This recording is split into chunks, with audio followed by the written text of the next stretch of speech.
During my college days, my best friend found the first love of his life, a motorcycle.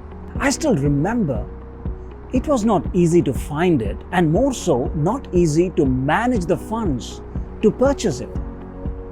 The motorcycle went through many repairs and servicing over the years. A lot of money and effort was spent to maintain it.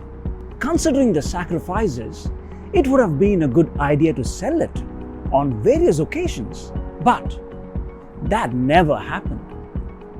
You see, when we put a lot of energy into something, our brain compensates for it by overvaluing whatever it is. This is a good example of effort justification. My IKEA furniture is more valuable than a ready-made product because I built it myself. Effort justification is in play.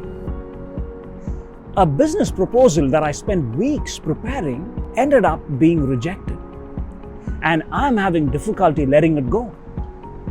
Sounds familiar? A handcrafted pair of knitted socks is difficult to get rid of even if it does not fit you anymore, isn't it?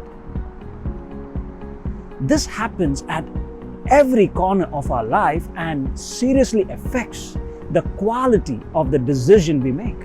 I believe whenever you have invested a lot of time and effort into something, it would be useful to take a step back and examine the result, only the result.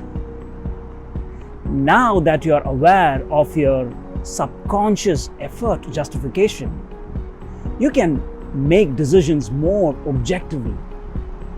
All the best.